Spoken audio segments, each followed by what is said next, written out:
I paid off our house in 1985, 12 years to the day after my husband signed the papers at the Savings and Loan on Brown Street. The mortgage was $58,000 at 8.5%, and the amortization sheet showed us writing checks until 1997. We finished 12 years early. None of what I'm about to share is banned by any law. The banks just buried it in the fine print where they hoped you'd never look. Number 22 on this list saved us $19,000 in interest the first year we tried it. Number 14 was a clause my husband found in our own paperwork that the loan officer had never mentioned. And number 1 is the one the bank calls a courtesy and never offers you first. Here are the 25 banned mortgage tricks that paid off our house in 12 years. Number 25. Reading the amortization sheet line by line. The pink carbon copy came folded inside the closing packet in 1973, 360 rows in a font you needed reading glasses to see. Most folks back then stuffed it in a drawer. I sat at our kitchen table in Dayton with a cup of coffee and ran my finger down the column. In year 1 of our $58,000 loan, $4,900 went to interest and $300 to principal. The Truth in Lending Act of 1968 forced the bank on Brown Street to print that sheet. The part nobody mentions is that the schedule is the bank's confession in writing. Hardly anybody reads it. The rest of this list came from that one quiet hour at the kitchen table. Number 24, asking for the full truth in lending disclosure.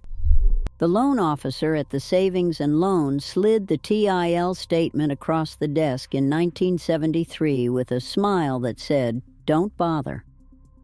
The single useful line on it was the total of payments. For our $58,000 loan over 30 years, the total came to $160,500. The house cost $58,000. The other $102,000 was rent on the bank's money. Once you see those numbers in black and white, your monthly stops looking like a payment and starts looking like a leak. Generations of homeowners paid that rent without ever asking. They have to give it to you under federal law. Number 23, refusing the optional credit life insurance add-on. The loan officer slid a one-page form across the desk in 1973 and said it was for our protection. The premium was $18 a month, the kind of small charge nobody back then thought to question. My husband asked if it was required. The man paused and said no. We crossed it out and initialed the line. Over 30 years, that single $18 checkbox would have cost us $6,480, and the coverage would have shrunk every year as the loan shrank. A simple term life policy from a standalone insurer in Dayton ran us $4 a month for 10 times the coverage. Number 22, negotiating the origination fee before you sign. The good faith estimate in 1973 listed an origination fee of 1.5. On our $58,000 loan, that was $870 going straight to the bank. My husband took the estimate home and called 2 other lenders in Dayton on the wall phone. Both quoted a flat one. We brought the numbers back to the Savings and Loan on Brown Street and asked them to match. They did. That single phone call saved us $290 at closing, and because we redirected the difference to principal in our first month, it saved us another $1,900 in compounded interest. Origination fees are quoted, not commanded. Number 21, buying down the rate with discount points.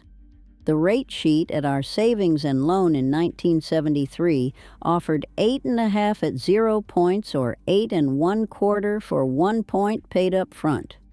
1 point on $58,000 was $580. The break-even came inside 53 months, and we were planning to stay 30 years. We paid the point.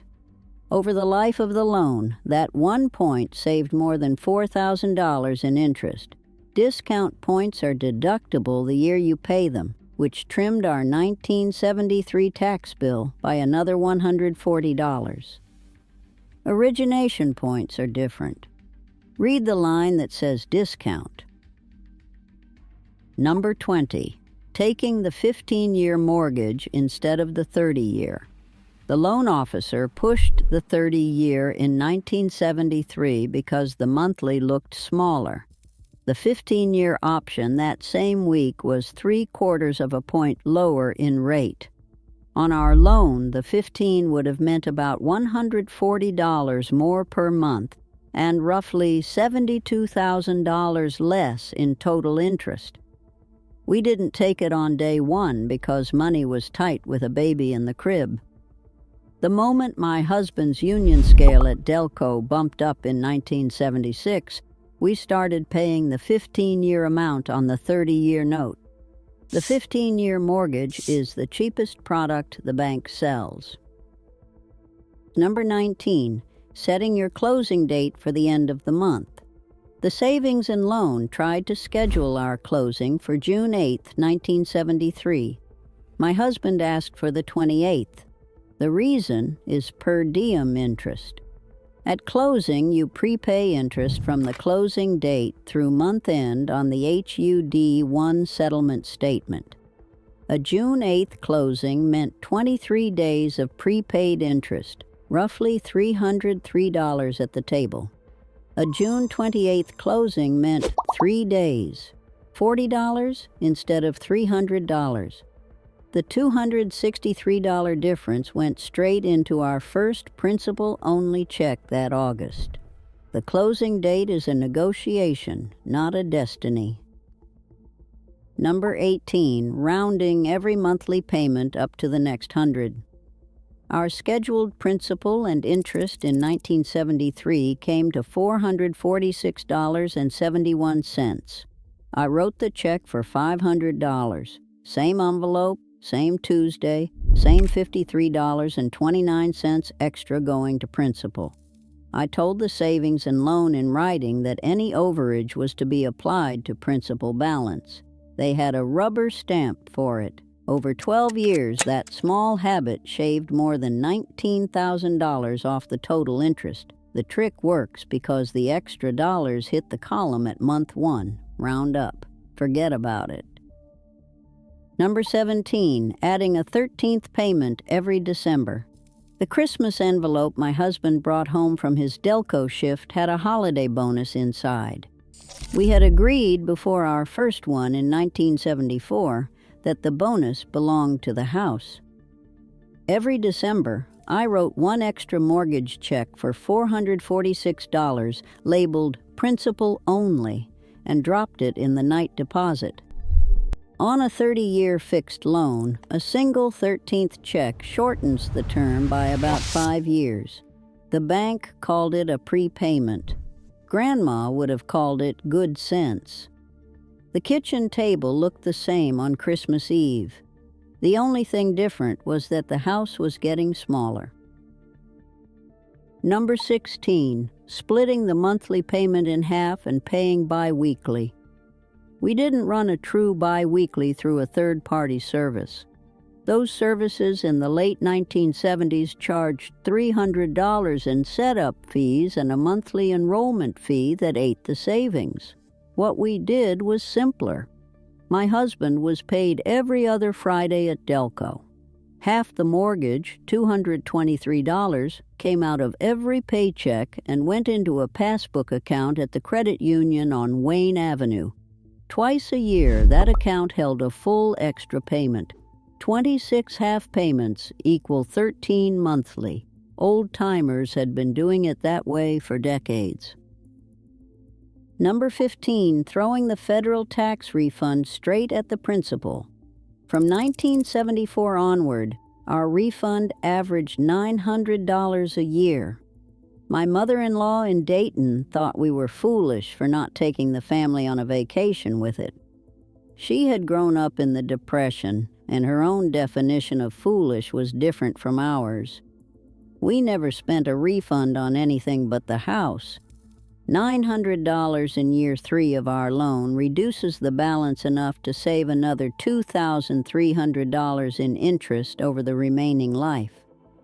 12 refunds in a row, all aimed at principal, are the single biggest reason the house was free and clear in 1985 instead of 1990.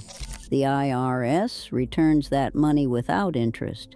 Generations before us figured out where it earns the highest guaranteed return. Number 14. Sending a separate principal-only check with a written note. This was the clause my husband found in our own 1973 paperwork that the loan officer had never mentioned. Page 9 of the note allowed prepayments without penalty, but only if the borrower explicitly designated the funds. Without the designation, the bank applied any extra to the next month's payment where it sat in suspense and earned them interest.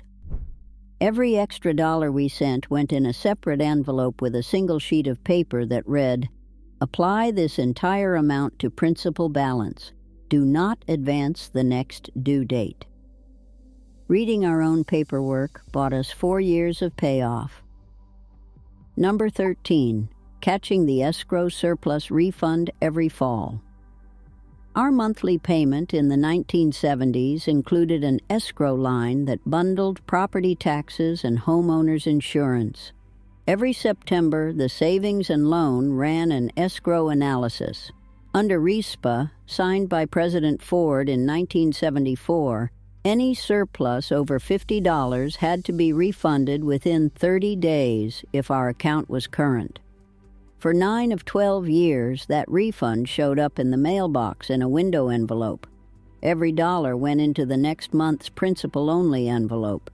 The check averaged $72. Some years it was over $200. The servicer never volunteered. Number 12. Disputing the escrow shortage projection in writing. 3 times in 12 years, the Savings and Loan announced a coming escrow shortage and tried to bump our monthly by $23 to cover it. Each time my husband walked into the branch with the prior year's tax bill from Montgomery County and the homeowner's insurance declarations page and made them recalculate. Twice the shortage disappeared. Once it shrank by half. Under RESPA, a borrower can challenge the analysis in writing. The servicer has 30 days to respond. We sent that letter twice and saved roughly $600. Number 11. Reading the prepayment clause buried on page 9.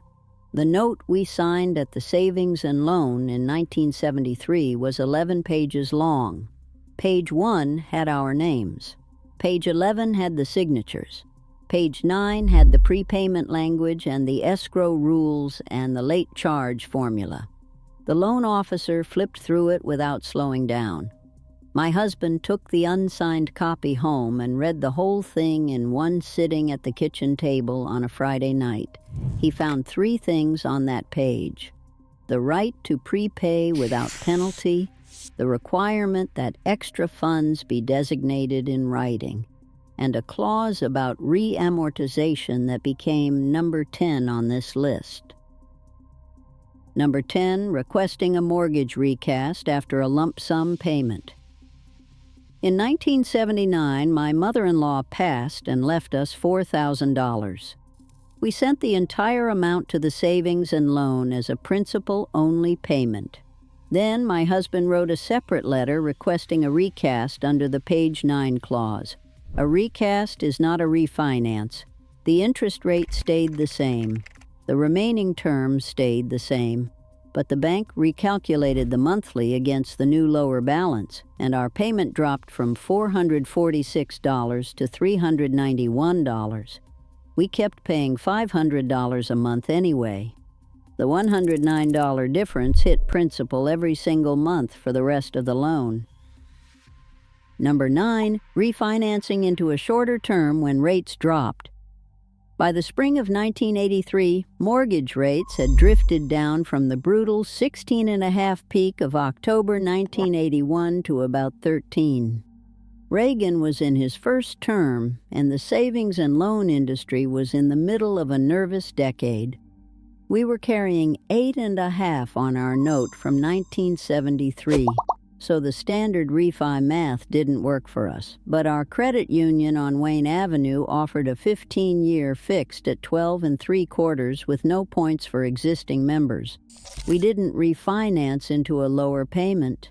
We refinanced into a shorter term and a slightly higher monthly. The closing costs were $1,100 paid out of pocket. A refinance that lengthens the term is a trap. A refinance that shortens it is a tool. Number 8, canceling private mortgage insurance at 80%. Our original down payment in 1973 was $12,000 on a $70,000 house, which left us at 83 loan-to-value. The bank required PMI. The premium was $41 a month. By late 1976, between principal payments and a small bump in the appraised value, we crossed the 80 line. My husband sent a written cancellation request, an updated appraisal from a bank-approved appraiser in Dayton, and a payment history showing no late payments in the prior 24 months. The savings and loan removed the PMI line item the next billing cycle. The bank never sends you the cancellation form. Number 7, forcing automatic PMI termination at 78%. This rule did not exist when our generation paid off in 1985. It became federal law on July 29, 1998, when President Clinton signed the Homeowners Protection Act. Today, on every mortgage signed after that date, the servicer must automatically cancel PMI when the loan-to-value ratio reaches 78 of the original purchase price. The borrower does not have to ask. If you signed your mortgage after 1999 and you are still paying PMI past that line, the servicer is in violation. Pull your last statement. Do the long division. Then write the letter that cites the HPA by name. Number 6, using the FHA no appraisal refinance.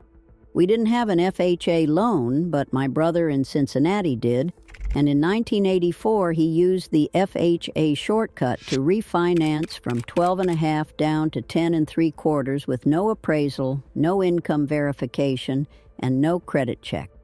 The program required only that the loan be at least 210 days old and the last 6 payments be on time. He brought $173 to closing. His monthly payment dropped $58. He kept paying the original higher amount. The $58 went to principal, and his loan paid off 4 years early. The forms are still on the HUD website today. Number 5, filing the VA interest rate reduction refinance loan. My husband never used his VA benefit because he was discharged from the Army before our home purchase. But his older cousin in Springfield used the IRRRL twice on the same house. The VA interest rate reduction refinance loan is the veteran's equivalent of the FHA shortcut. No appraisal in most cases. No income verification, no credit check. Closing costs can be rolled into the new loan. The cousin in Springfield took his rate from 14 down to 9.5 over 2 refinances and shaved 7 years off the term. Most veterans have never been told it exists. Number 4, throwing the Christmas bonus and overtime checks at the balance. Beyond the December bonus that became number 17, my husband worked overtime at the Delco plant in stretches every summer in the late 1970s. The overtime check was always a separate envelope from the regular pay. We treated those envelopes like found money. Every overtime dollar, every birthday check from a relative, every refund from the gas company when they overestimated our usage, all of it went into the principal-only envelope. We averaged $1,200 a year in windfalls between 1976 and 1984. 9 years of that, applied early, killed roughly $30,000 in interest. Number 3. Picking up the side work and naming the goal out loud. I cleaned house for 2 older widows on Volusia Avenue in Dayton from 1976 through 1981. $8 a house, 2 houses a week, 50 weeks a year. That came out to $800 a year in cash income, every cent of which went into a coffee can on top of the refrigerator labeled house. Every quarter, I emptied the can into a principal-only check. What surprised me was how the label kept the money pointed at one target. By 1985, that coffee can income had killed roughly $4,200 of principal and another $9,000 in compounded interest. Name your money. Number 2. Skipping the Dave Ramsey snowball detour on a low-rate house. Dave Ramsey came along in the 1990s after our generation had already paid off, and his baby step 6 is the mortgage. His system says to clear every other debt first using the snowball method, smallest balance to largest, before you touch the house. That advice is sound for somebody buried in 20% credit card debt. It is wrong for a household whose only debt is a low-rate mortgage. We never carried a credit card balance back then. We paid the small car note off in 2 years and redirected the entire $92 monthly car payment straight into the principal-only envelope. Number 1. Asking for the payoff quote and overnighting the final check. This is the one the bank calls a courtesy and never offers you first. By August of 1985, our balance was under $3,000. I called the savings and loan and asked for a written payoff quote good through August 31st. The clerk faxed it the same day. The number was $2,871.40, including per diem interest through the quote date. We wrote one cashier's check, drove it to the savings and loan on Brown Street, and watched the teller stamp the note paid in full. The deed showed up 4 weeks later. The bank does not call you when you are close. Ask for the payoff, then close the door behind you. 12 years to the day after my husband signed the papers, we sat at the same kitchen table where we'd read the amortization sheet the first night, and we tore up the canceled note. The mortgage burning party was a Friday. Our daughter brought a sheet cake from the bakery on Wayne Avenue, and the deed sat in the middle of the table next to the coffee pot. None of these tricks were complicated. They were 100 small, honest decisions, made every month for 12 years. On a single sheet of paper the bank already owed us. If even one gets you out a year early, drop a note below and tell me which one you tried first.